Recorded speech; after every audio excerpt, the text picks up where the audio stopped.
I've finally got around to this. Yep, several months later than I initially promised, I'm now finally able to talk about my thoughts on one of my most anticipated 2023 localizations, the fandisc for Norn9 Last Era. Let's get straight into it.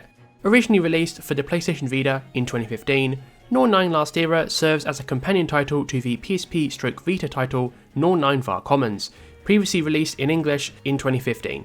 I say companion title because it's both a sequel, prequel and retelling of Var Commons all in one. Yep, while it's a bit of a complex sounding game, it's not at all complex once you've actually played it.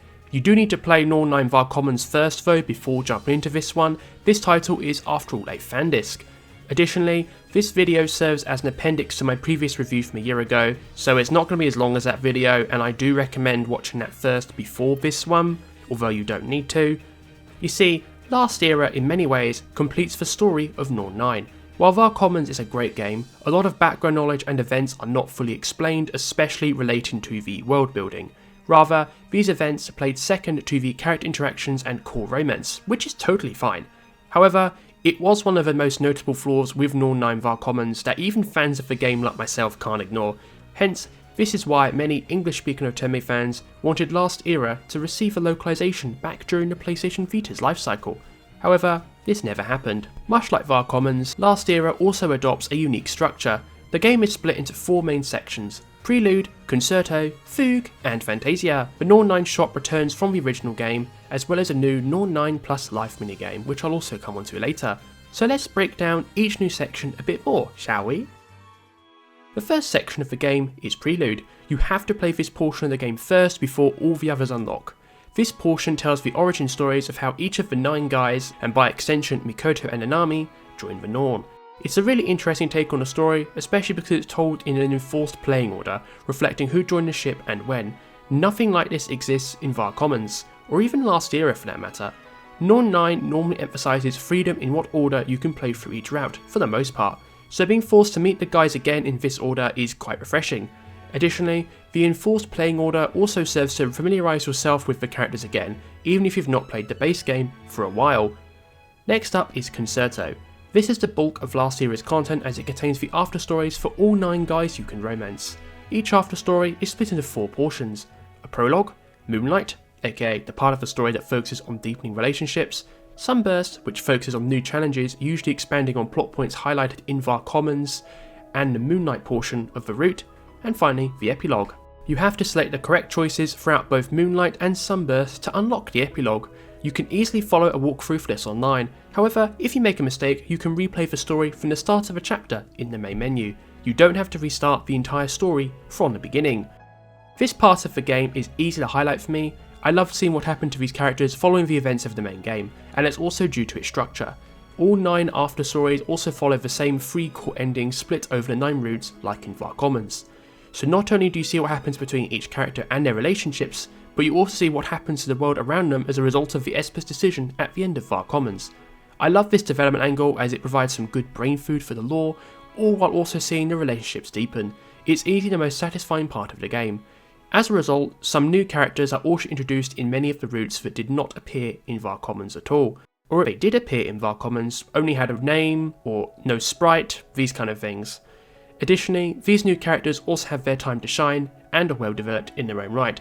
Thinking about it more, I'm not really surprised that my favourite after stories were Sakuya, Itsuki, Masamune and Natsuhiko's, given how they further expanded the world as well as their love. However, even some of the more purely character focused routes like Senri, Heishi and Akito routes were favourites of mine. Even Ron, my least favourite guy from the original game, became a much more interesting character in his after story. There were no bad after stories, and due to there only being one end, it is possible to guess your way through to the end without a guide. Next up, we get to Fugue. This part of the game retells the events of Var Commons from the perspective of the guys, including some exclusive conversations. This part of the game is a little bit more mixed to me. First of all, I do think it's cool seeing what is essentially a Bishoujo version of Norn9 within Last Era. We even get to see the same CGs from Norn9 reused within this abridged story mode alongside some exclusive conversations between the guys. As for why I'm not super into it, it's very much subjective.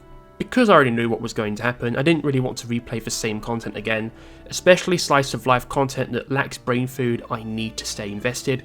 This is why I rarely replay games in general, yet alone visual novels, unless there is truly something special to me, Additionally, although it's marked as an abridged version of Var Commons' routes, these routes didn't really feel that short, so I didn't read much of this part of the game. I just wasn't able to stay hooked, and it's not the game's fault at all. That said, if you do pick up Last Era, I definitely recommend reading through this content if it sounds more like your kind of thing. I love its inclusion even though it's not for me. And I do think it's okay to skip reading parts of visual novels, including routes, if it's not your kind of thing as well. This is fine, regardless of visual novel genre. The final portion is Fantasia. This part of the game tells 3 short stories where all the espers and other characters are transformed into cute shibis and have to complete a challenge to transform back into their normal sizes. This is set during Var Commons and is a nice way to spend a couple of hours. The stories are funny fluff that doesn't outstay its welcome and is a nice little extra. Finally, there is the Norn9 Plus Life. This is a sprite-based minigame where the Norn is combined with Super Mario World and Pokemon to make a cool RPG where Koharu, Mikoto and Nanami walk around and interact with characters. This is to gain points in order to use on the Norn9 store. I love this minigame, although it does get quite repetitive. If anything, I wish it was a full-on RPG minigame with its own mechanics, as is the case in other titles like Dungeon Travelers, Little Buster's baseball minigame, and well, the entirety of the Harukanero Toki no Naka Des series. Go watch my review party video by the way, links in the description. The Norn9 store reprises its role from the original title, where you can unlock new bonus stories and content, like the music and art gallery. It's a nice addition and leads to me discussing the presentation. The core staff behind Norn9 Var Commons returned to reprise their roles. Ushio Ayan wrote the scenario with assistance from Ninome Nikai, Satoi worked on the chibi portraits for Fantasia, while Tater worked on all new portraits for the party.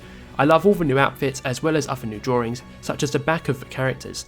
It would have been nice to have seen this in the original Var Commons, but it goes to show how popular Norn9 became, hence why this fandisc exists at all.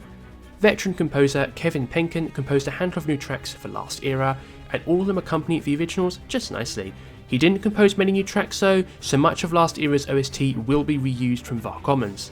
Maybe that's why Last Era doesn't get his own section on Kevin's website, but I digress. Yanaga Nagi also returned to sing the vocals for the OP and ED. It's also worth adding that much of the assets made for Var Commons were reused for Last Era, but I'm very pleased to report that the quality of the new assets matches the old ones and gels quite nicely. Now we're heading into the back half of this video review, so I'm now going to wrap up my thoughts on the fandisc more generally. In short, I love this fandisc. Last Era answers many of the questions I had about the world while reading Var Commons, while also deepening the relationships with all the characters. It's lovely seeing these characters from a variety of backgrounds become friends and lovers as they engage with the world and the various moral and ethical dilemmas it presents. If anything, various revelations learnt throughout Last Era make the world even more interesting. Last Era is almost as long as Var Commons itself and is a lot meatier than your average visual fandisc, so you'll definitely be getting your money's worth if you pick this up. Fortunately, due to the open-ended structure of Last Era, you can skip character routes and content you don't gel with following the prologue, like I mentioned earlier. So, what will the future of the Norn9 franchise be? At this point, I believe the series is officially finished. We've got 2 great games, the yin to the yang, the fire esper to the water esper, the Switch cartridge in the Switch case, you get the point. It's worth noting there is a 3rd Norn9 title available in Japanese, which came out in 2016 exclusively for the PS Vita, Norn9 Act Tune. So technically this franchise is a trilogy, but why am I treating it as a duology? Firstly, from what I've heard, Act Tune has a fairly middling reception, and secondly, Otome hasn't brought a title to Switch or mobile phones like the other 2 titles, most likely due to its middling quality. Maybe we'll get a fan translation in the future, as the Vita fan translation scene is increasingly booming, but who knows. If it does happen though, I'll definitely check out Act Tune. Or if my Japanese gets good enough to read it, I need to get back on the books. Like all Otome games, I'd also love to see this duology ported to PC as well down the line. Technically Var Commons is on Steam in Chinese, but it is region locked to Taiwan and other Southeast Asian countries, so if you live outside these regions you can't actually buy it, and it's still de facto exclusive to consoles. Now I'm going to wrap up on the Norn9 franchise more generally, and I love this franchise. It strikes a balance between plot and romance, is a highlight of all of Otome's romance heavy titles, and is still memorable even after all these years. It's both wholesome and fascinating at the same time, and given its light on potentially triggering content, makes it an easy recommendation for me. I definitely recommend reading Last Era if you were a fan of Var Commons. If you haven't read through Var Commons yet, go read that first. If you enjoy these kinds of games, you owe it to yourself to check out this iconic franchise. Hello, and thanks for getting to the end of this shorter video. I'm very happy I finally got around to finishing this series months after I initially promised a review. Well, now it's out, and I'm finally looking forward to doing more Otome game content again. My next informational-based retrospective will be for an Otome game developer, and I also fully intend to cover more Otome titles, like the Cupar fandisc and some more Otome's Not My Idea Factory. Anyway, thank you so much for watching. Please like, comment, subscribe, consider becoming a channel member if you can and want to, share this video around, etc, etc. Thank you so much everyone, have a lovely day, bye bye.